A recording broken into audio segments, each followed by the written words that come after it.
I welcome you to this Clean Energy Thurston Electricity Powered by Renewable Energy Forum on how to develop a public electric utility powered by renewable energy.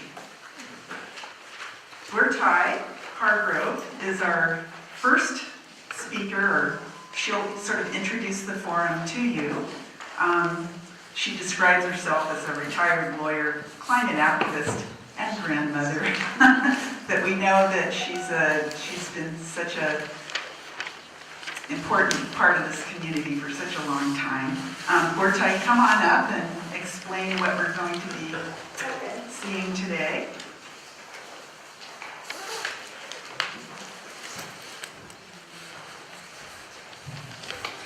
Thank you, Helen. Welcome to the Clean Energy Forum, Electricity Powered by Renewable Energy. It's good to see so many of my friends and neighbors here this afternoon. First, I want to thank the Salish people, the Squaxin Island, Chehalis, and the Nisqually people and others on whose territory we stand, and all indigenous peoples for their tradition as protectors and stewards of the land, a tradition which has made them leaders of the climate movement. I also want to thank all those who are working on the Thurston Climate Adaptation Plan and the Regional Climate Mitigation Plan. This is important work. It will form the basis for our future climate actions.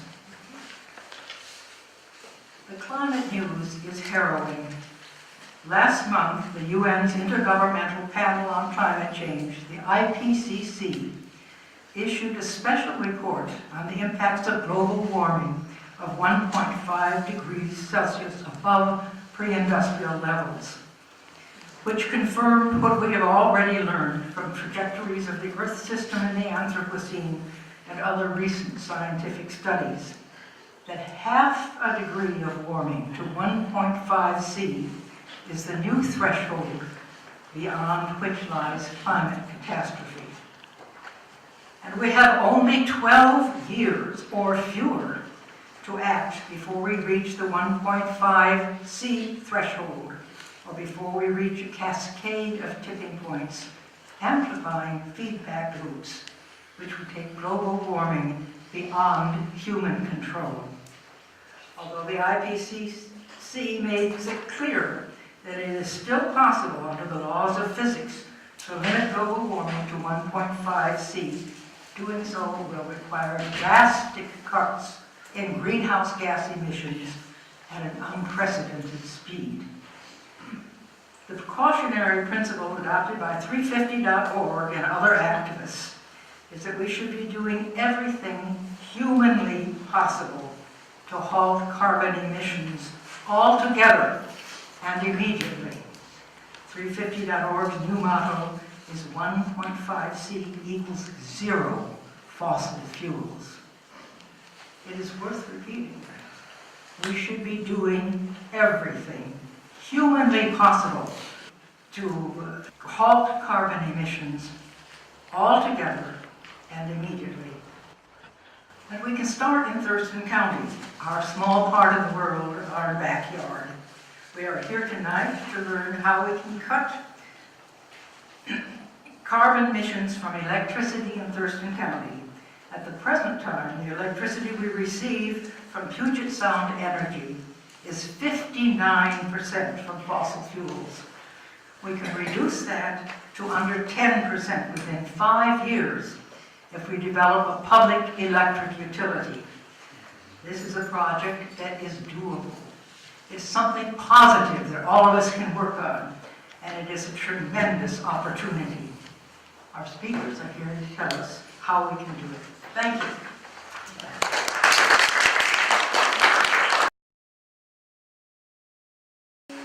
Just give me the warm power of the sun, the steady flow of the waterfall, the steady flow of the waterfall, the spirit of living things as they return to clay. Restless power of the wind, just give me the restless power of the wind.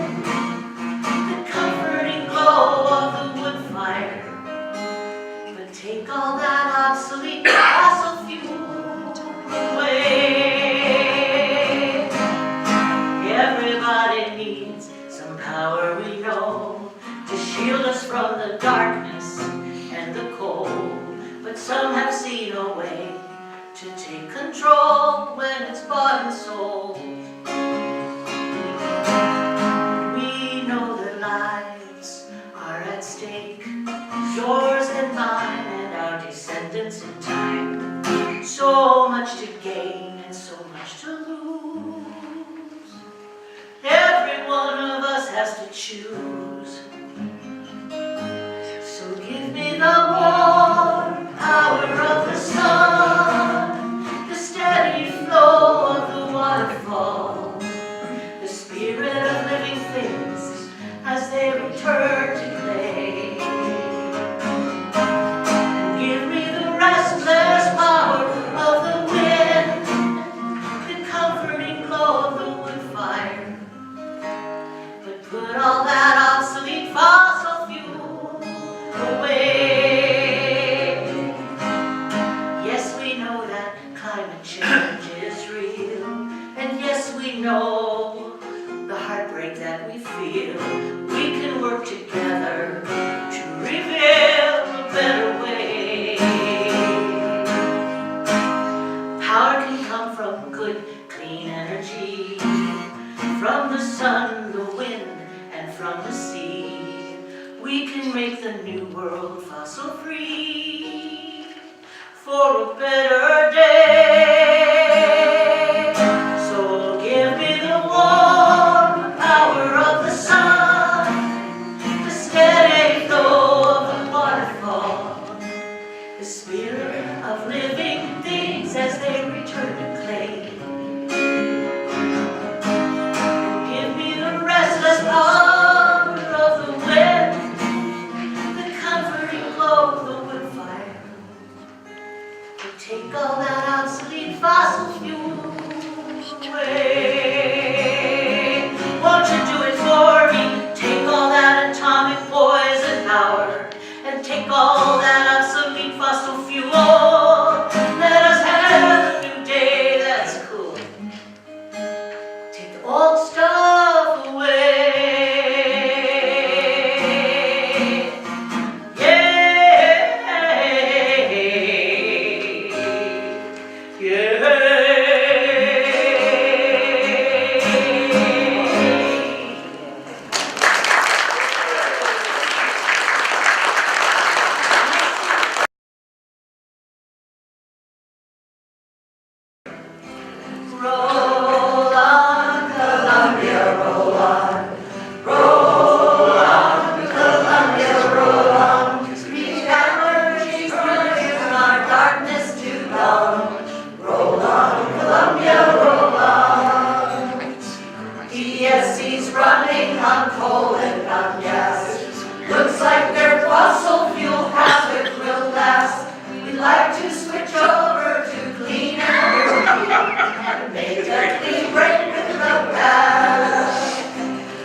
My website is rsamstag.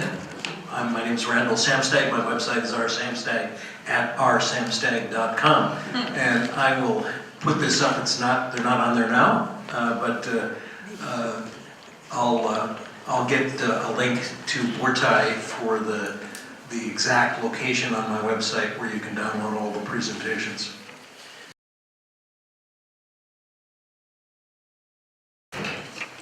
Yeah, I understand Lacey, Olympia, Tumwater are already working on a solution to reduce carbon, and they're doing a study right now. And so I know we're going to have to hire some good attorneys, but how do we get this done? Well, it's been mentioned many times, it won't be easy. I'm not sure what those communities are doing, but I'd be interested whether they're doing it together. Yeah, they are. But they are. Well, that's good.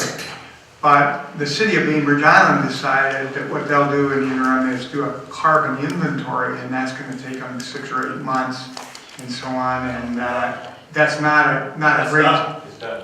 That's done. It's done. It's Okay. done. Carbon inventory is done. By the city of Bainbridge? Oh, it is. Okay, well, good. It's done. So both Okay. sections. Well, no, this is a new effort. But my point is, how do you get to what we need to do given the 12-year emergency? So it will be great if those cities would get together and talk about the serious options. Now, not to say that what they're doing might not be good, but is it going to fit? Is it going to get us there in a 12-year time frame? Yeah, I have a thought on that too. In Jefferson County, part of what works is the 2020, which is really a large organization, but there's a local 2020, very strong in Port Townsend, and they got organized and they learned a lot of things about the power world, and I think that made them more effective. And when they got knocked the doors, you know, what they were dealing with, not just understanding PSC, but understanding what it took to do this. And they came up with a pretty good plan to say, let's have a ballot initiative that would allow PED to do this. But I think the situation you just asked about would be good. Well, yeah, I think it'd be good for whoever's leading this charge and to have depth and commitment in that group, and not just people that say, well, we're going to vote for it, and then somebody else does the hard work. I mean, you figure out, oh, like the chart that we're doing, we had a chart earlier about what are the pros and cons of each of these models, and, you know, how do you approach that way? If this is the model, it involves the city of X, talk to them and see if that's going to work. Another thought too, briefly, when you do a PUD, you could start, and this was presented to us, we could have just bought the easy part of the county, Port Townsend, and then later condemned the rest of the county, which you know, we thought wasn't the right thing to do for a lot of reasons, that you include everybody, but also we're trying to be a decent business partner with PSC and say we're not going to leave you straggled with the hard to reach customers. But you got to, if you started with just some part of the county, PED doing that, you could expand later. So you want to think of those strategies to come up with something that's saleable in the ballot box. That's my observation. Your question brings up memories of a Warren Zevon song, send lawyers, guns, and money. And you know, at least 2 of the 3 I think are going to be pretty important. One should not underestimate what PSC will do to protect its system and its control. In 2012 ballot measure here, when I was serving as PED commissioner, PSC spent $750,000 on that campaign. We got 7 separate mailings. If you think of PSC spending $150,000 in city council campaigns, you might have a very different city council than you might want for other things. But in the context of the 3 cities and the county that are working together on the climate mitigation plan, I think making sure that all the participants in that understand that PSC does not have a plan to decarbonize. They have no plan that gets them to an 80% reduction in carbon on the electric side. They have no plan that gets them to any kind of reduction of the natural gas utility related emissions.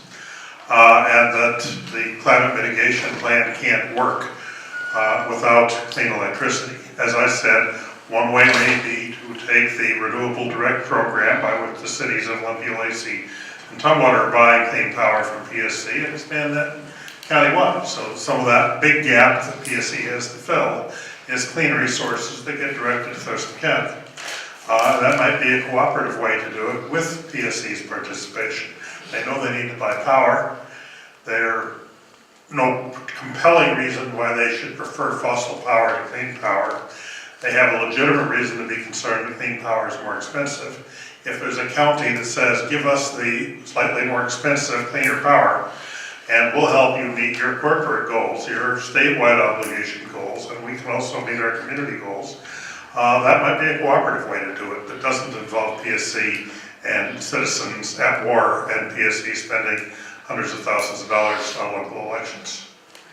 All during this discussion about the issue about whether doing something like this would just mean we're removing the fixed amount of hydro around from different customers, or whether it would really mean that we were going to be producing more green power. And as I understand the discussion today, if we did this and Bonneville didn't have enough extra hydro for us, they would be legally obligated to provide us with clean power, which I assume they'd get from the market or from building a new wind project. Where would that come from? Okay, that's an excellent question. A couple of things. Now, we only did a small part, and the way they created that 50 megawatts available every 2 years was at that lowest rate is they deducted that from all the other utilities they were serving in terms of the rate, not power, but not charging the rate. That changed that picture. And then from time to time, they may buy something on the market as things go. But both Bonneville and an organization called Energy Northwest has been a great tool for that. Long and short of it, Energy Northwest is a consortium of Bonneville-served utilities that runs most notably the nuclear plant in the Tri-Cities. They also run Packwood Lake, and they run a big wind farm out there called Nine Canyons.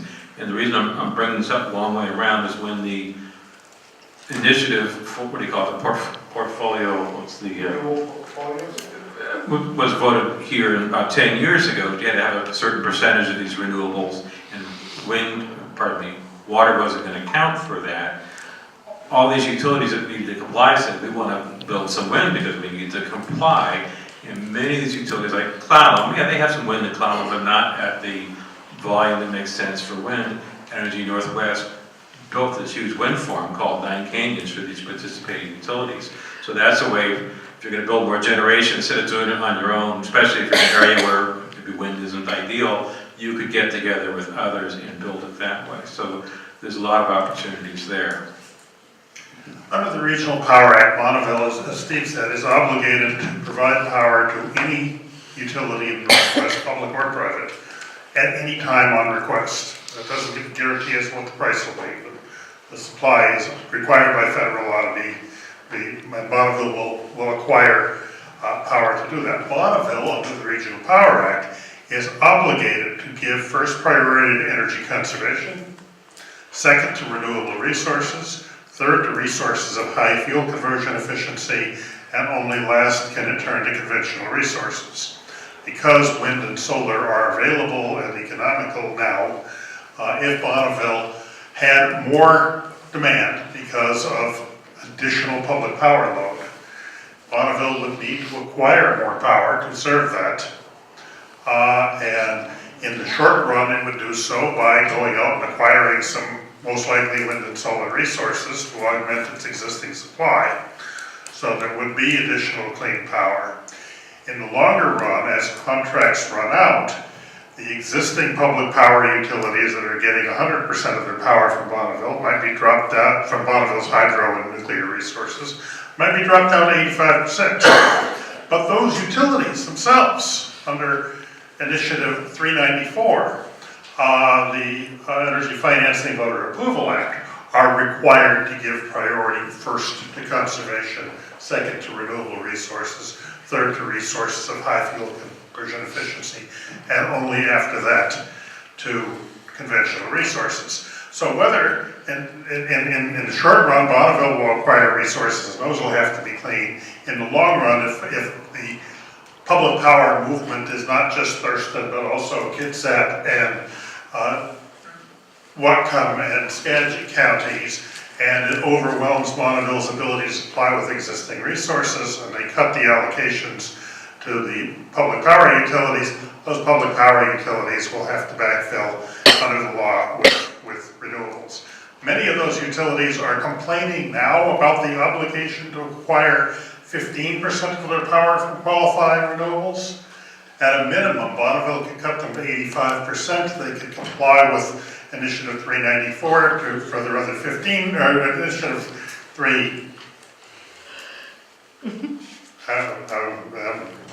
937 to comply with the renewable portfolio standard, and more clean power would be produced. So I think the answer to your question, Thad, is anything that increases demand on Bonneville or reduces supply to the existing public power utilities will result in more clean power being produced.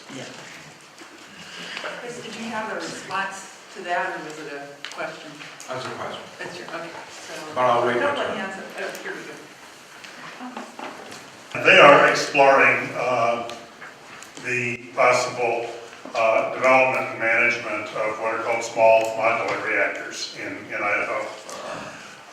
Just last week, Lazard, which is I'd like to think are my cousins, but it's one of the largest financial analysis companies in the world, released version 12 of their analysis of the relative cost of new power resources. And for the last 3 years, wind has been cheapest, solar has been next cheapest, natural gas generation has been after that, and then far more expensive have been geothermal, coal, and nuclear. The economic feasibility of new nuclear is there's only 2 plants under construction in the country, and they're having the same cost overrun and schedule delay plans that we had here in the 70s and 80s in Plant Vogtle in Georgia. I, however, will not discount the possibility that a future technology using nuclear power will be clean, safe, reliable, and have manageable waste disposal issues, but we're not there now. I just want you to not get distracted, you know, when we work on doing that. The practical matter is that the current plant is doing a pretty good job, but ultimately it's going to be done with its useful life.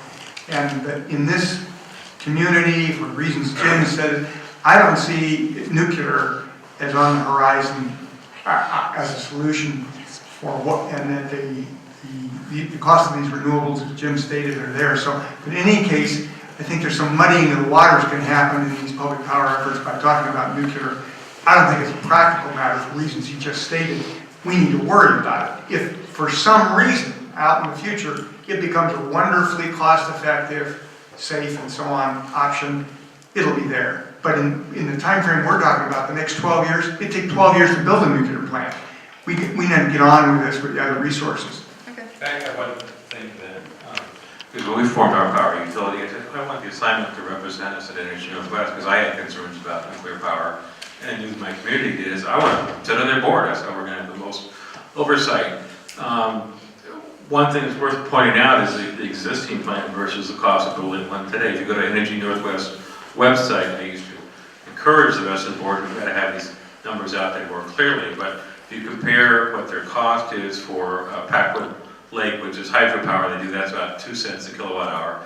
And then their wind plant, oh God, in a good year, maybe it's running 8 to 10 cents a kilowatt hour, it's on the top of my head. But the one in the middle there is nuclear. It's like, if it's a refueling year, like next year would be, it's about 5 cents a kilowatt hour. People are like, what? How can I do that? Well, there's the budget, and then you calculate numbers. If it's a non-refueling year, it's only 4 cents, because you take it out for like 6 weeks to do the refueling of it. So that's just worth noting again. I don't want to change him, try to change him, but his mind on that, but it's worth, there's a lot of myth about that.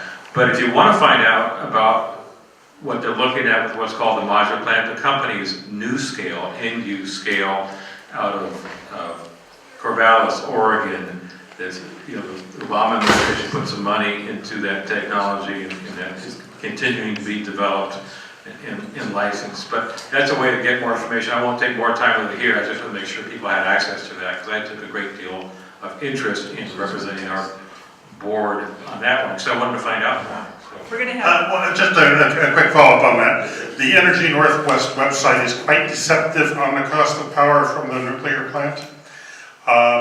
It oftentimes ignores the debt service part of the cost. The 4 to 5 cent number is the total cost number for the operating costs of the plant, but that ignores the debt service.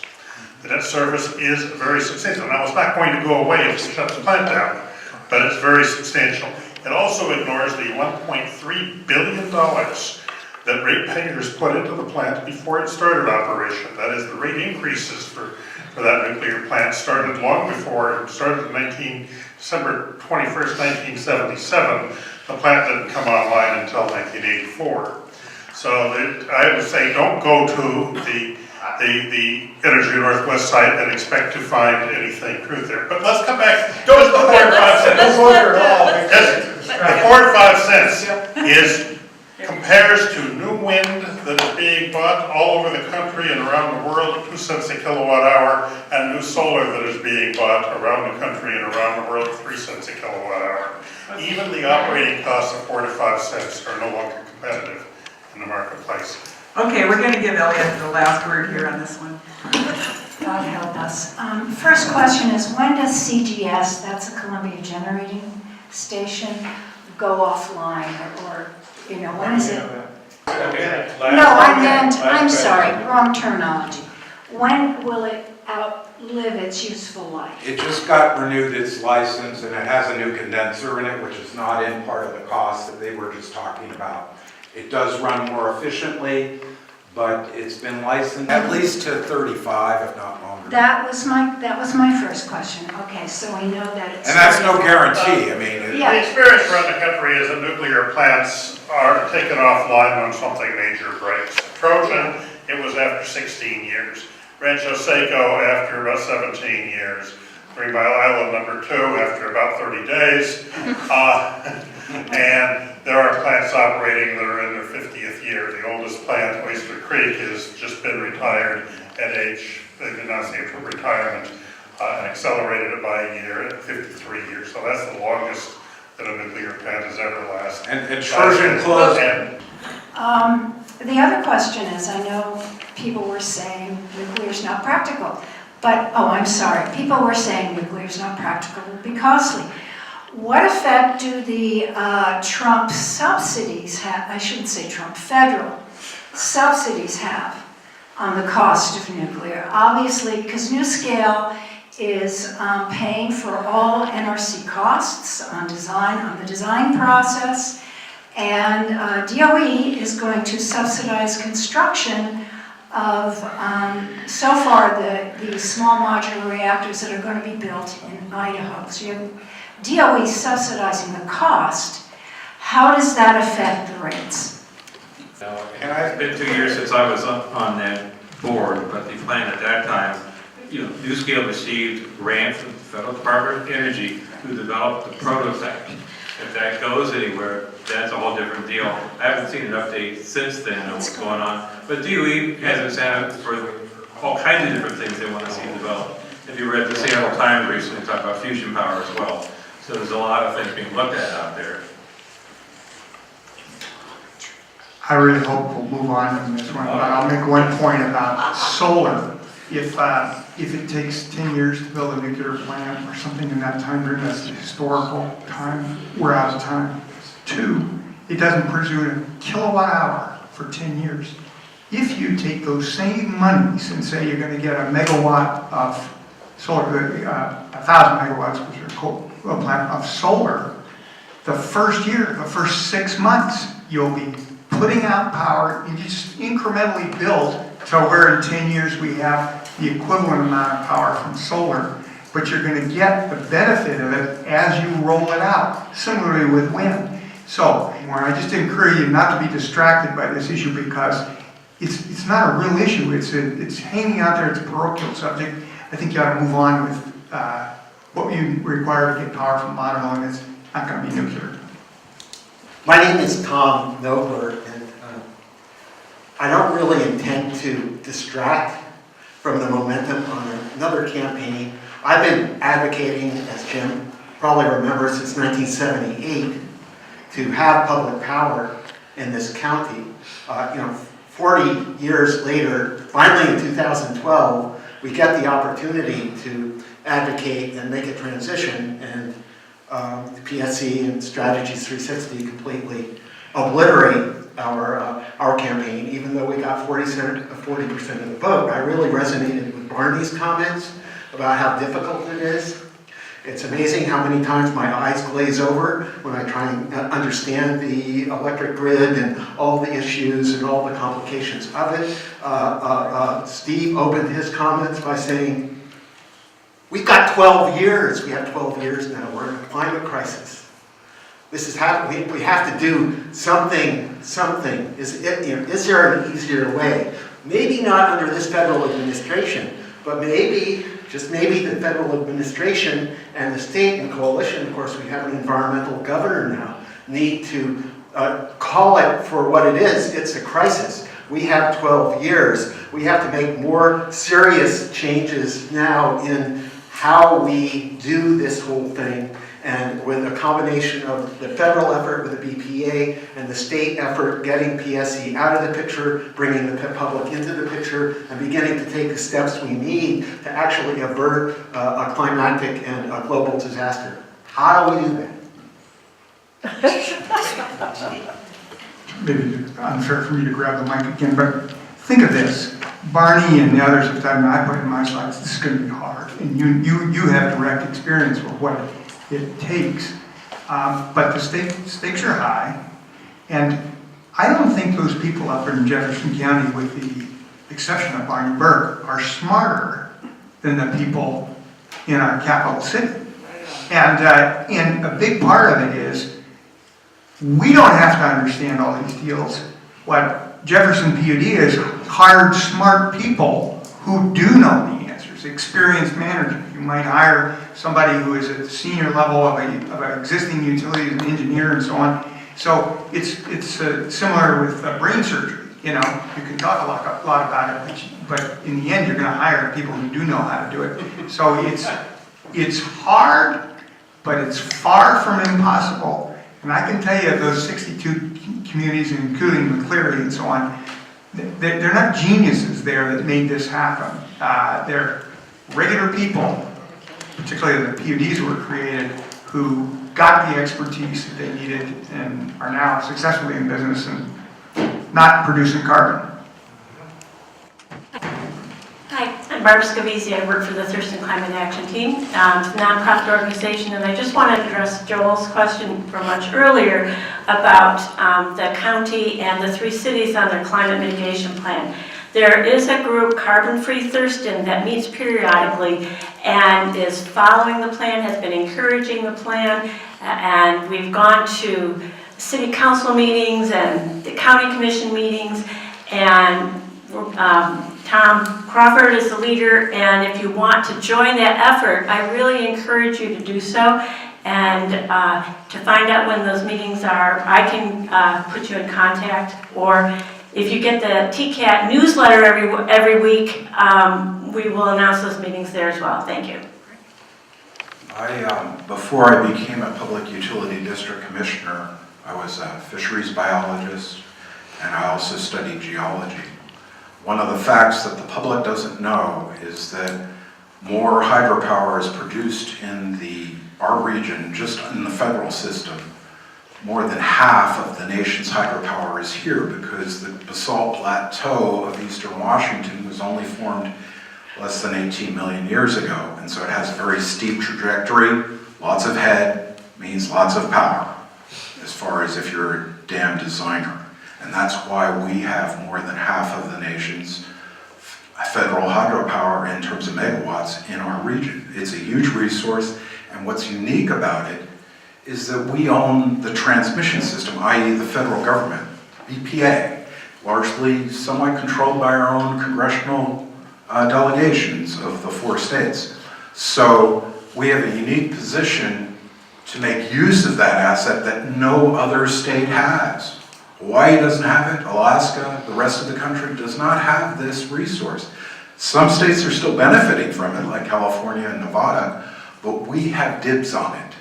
And when people ask where the hydro is going to come from, the largest dam that was ever built not far from here in Lewis County, Mossy Rock Dam, has an extra penstock that's not being used, 150 megawatt be plugged in there. They already produce 300 with the other 2 penstocks. Don't tell me there isn't power around here. BS. You know, you just have to put the investment in it. If IOUs give you a problem, why not just pass a state initiative that gets rid of IOUs? We got 2 of them foreign owned right now. We spell out the acronym for everybody's benefit. Investor-owned utilities, the private sector.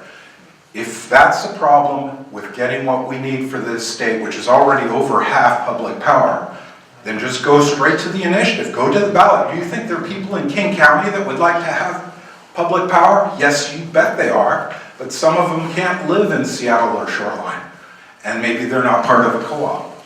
You know, the biggest customer base for PSC is in King County and Pierce County, and they suffered through the ice storm the same year we did. So the reliability factor is also important too. Hi, Mike Pelly. I was involved with the 2012 getting on the ballot to run PSE out of town. Really sorry that didn't happen, but at the time it seemed like it would be really good to work in the city of Olympia and doing something like that. We've got all these state office buildings that are buying electricity. It seems like, you know, that's where the population density is. PSE would probably really break their heart to lose us, but too bad. And Jim, you were talking earlier how they might like the idea, or it would be more advantageous for them or so, as far as if it was a city-wise. Do you know what I'm talking about? You were saying something about that earlier. Save money.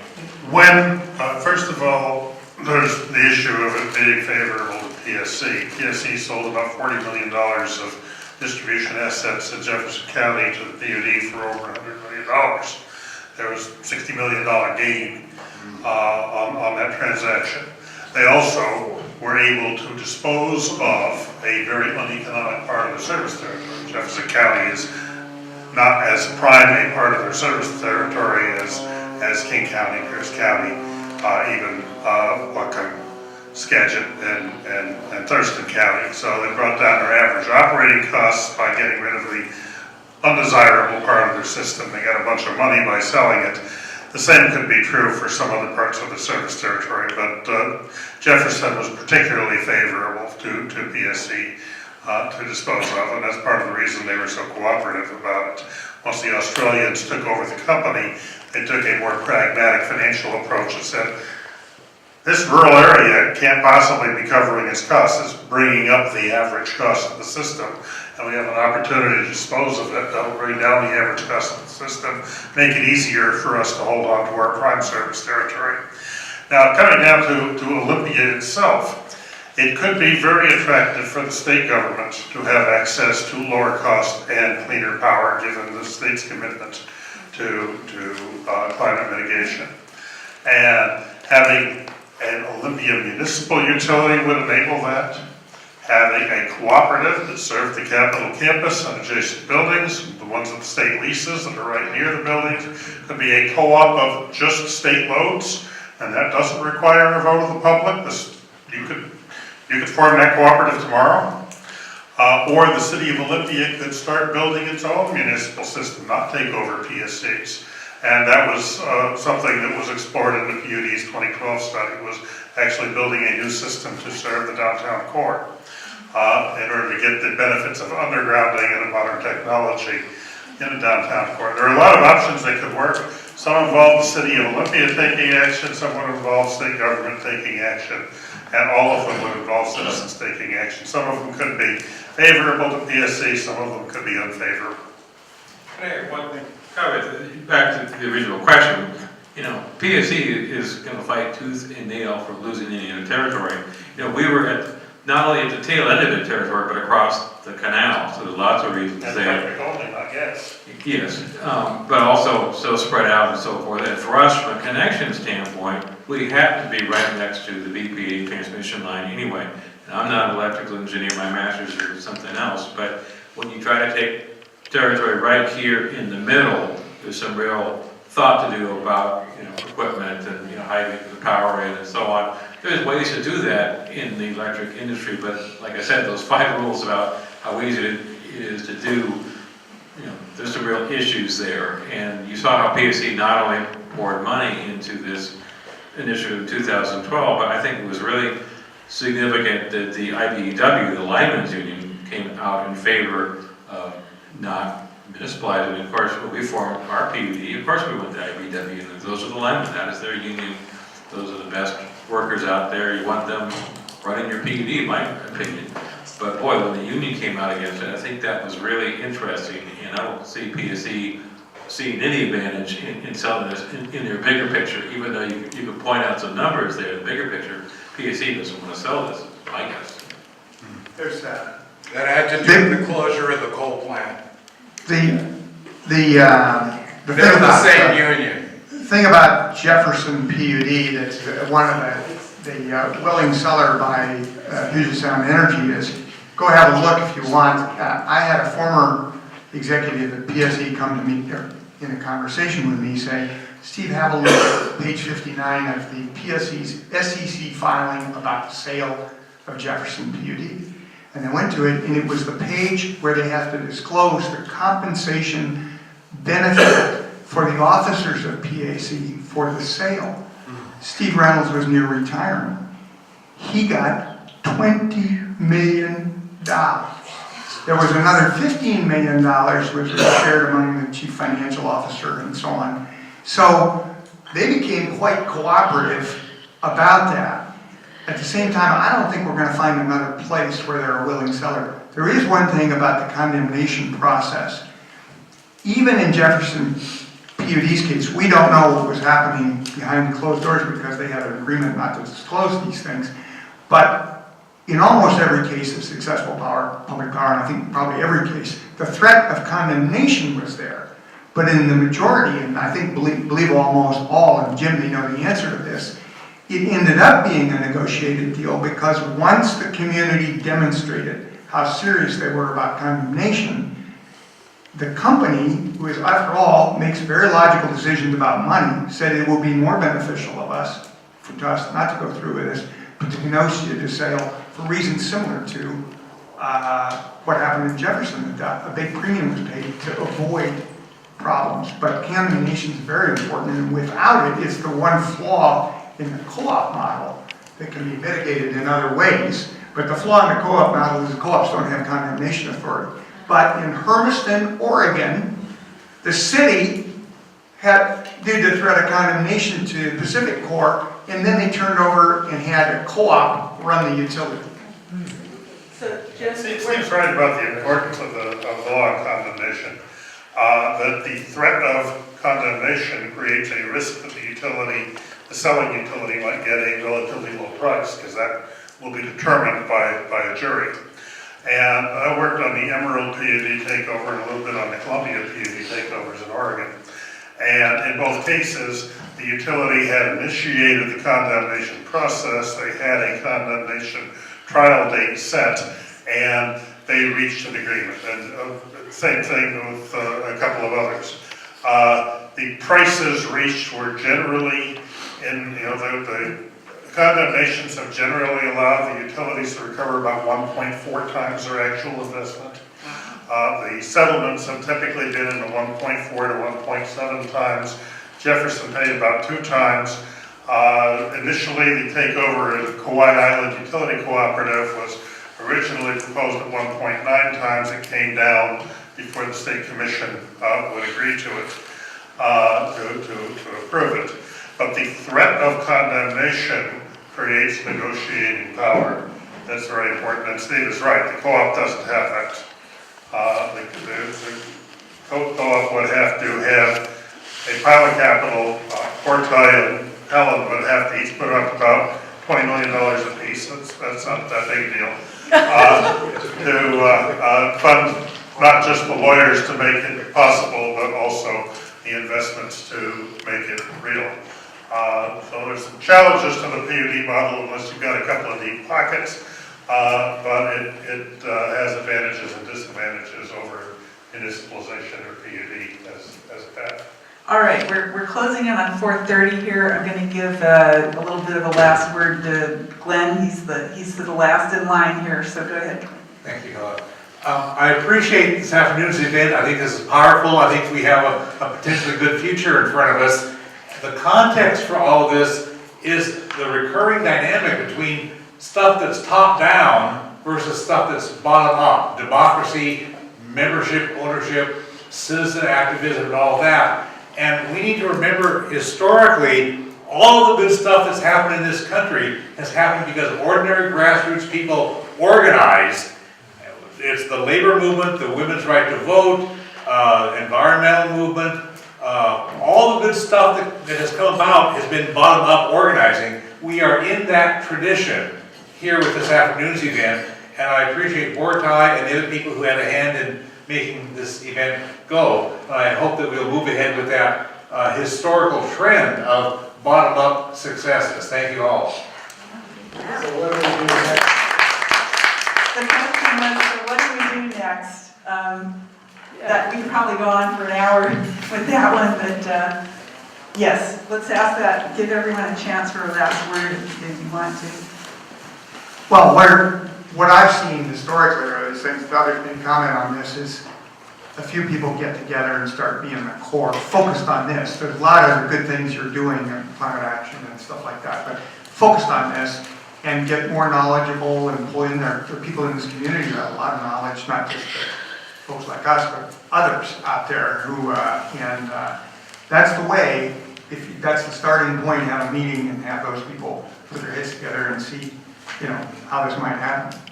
And there may be other first steps too, but that's the one I think of. Now, we do have a sign-up sheet, so maybe that is a first step, for this wonderful forum. This was really fantastic, very informative, and yeah, I guess we leave it to the Fellowship of Reconciliation to gather data for us, and then figure out the next step. I could ask if we might want to share the list of folks who are here, or what, Bortai, you think might be the next practical step following onto this forum. Do you have any thoughts or ideas about that? I think if we can get information to people, that's important. And we need to get information to our cities, all of our cities, and to everybody else, to show how much we can save how much we can change from fossil fuels to renewables. Never doubt that a small group of thoughtful, committed citizens can change the world. In fact, it's the only thing that ever has. It's apologies, I can't remember. Thank you. My thought on that next step, because for years before it happened in Jefferson, people talked about all the franchises coming up and people understood some of the issues and blah, blah, blah. But the key was in 2020 got organized, educated themselves, and had some people really moving it forward. So you're not just having meetings and that interesting and so on. Someone's got to get a strategy for getting to that strategy. Like, who's the group helping sort this out, identify partners, identify the best model. And if the model is the city or the model is the PUD, how to make that work and get it on the ballot. Again, when you're in a position to present something that might get voted. Otherwise, you could be talking about this for 12 years, unfortunately. All right, so organize, right? Okay, so it's 4:30. I think I really appreciate everyone coming out today. Yeah, this was really great. So I guess we'll close the forum.